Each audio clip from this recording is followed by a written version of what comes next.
ശരിക്കും അദ്ദേഹത്തിൻ്റെ ചിത്രത്തിൻ്റെ മുന്നിൽ എഴുതി വെച്ചിട്ടുണ്ട് അദ്ദേഹം സത്യമായ നീതിമാനായിരുന്നു എന്നുള്ളത്. ആ വാക്ക് വളരെ അന്വർത്ഥമായിട്ടുള്ളൊരു കാര്യമാണ്. അത് എൻ്റെ വ്യക്തി ജീവിതത്തിൽ ഞാൻ നേരിട്ട് അറിഞ്ഞിട്ടുള്ള കാര്യമാണ്, അനുഭവിച്ചിട്ടുള്ള ഒരു വസ്തുതയാണ്.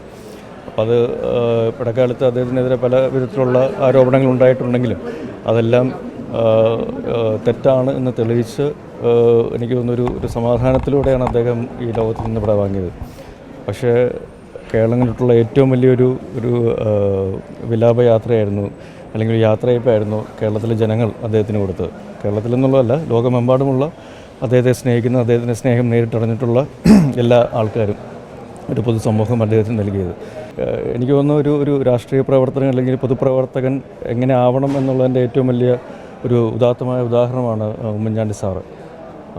നമ്മൾ പലപ്പോഴും കാണാറുണ്ട് 24/7 അല്ലെങ്കിൽ 24 മണിക്കൂറും എല്ലാ ആഴ്ചയും 7 ദിവസവും അല്ലെങ്കിൽ ഒരു ദിവസത്തിന് 24 മണിക്കൂറും ഒരു വർഷത്തിന് 365 ദിവസവും പ്രവർത്തിച്ചുകൊണ്ടിരിക്കുന്ന ഒരു സ്ഥാപനം അല്ലെങ്കിൽ ഒരു വ്യക്തി എന്നുള്ളത് നമുക്ക് അദ്ദേഹത്തെ പറയാം. അദ്ദേഹം ഒരു സ്ഥാപനം തന്നെയായിരുന്നു. അദ്ദേഹത്തിൻ്റെ ഏത് അർദ്ധരാത്രിയിലും അല്ലെങ്കിൽ ഏത് അസമയത്തും അദ്ദേഹത്തോട് നമുക്ക് നേരിട്ട് ബന്ധപ്പെടാനുള്ളൊരു അവസ്ഥയുണ്ട്. അപ്പോൾ അത് അന്നും എന്നും എനിക്കൊന്ന് ഇന്നും അദ്ദേഹം ജനങ്ങളോട് ജീവിക്കുന്നതിൻ്റെ ഒരു വസ്തുത തന്നെയാണ് അദ്ദേഹത്തിൻ്റെ ഒരു ഓർമ്മ ദിവസം നമ്മൾ കാണുന്ന സ്നേഹവും അദ്ദേഹത്തിനെ പറ്റിയ ആൾക്കാർ പറയുന്ന നല്ല വാക്കുകളെല്ലാം. ഈ അവസരത്തിൽ അദ്ദേഹത്തിൻ്റെ ഓർമ്മകൾ കുടുംബത്തോടൊപ്പം തന്നെ ഞാനും അനുസ്മരിക്കുന്നു.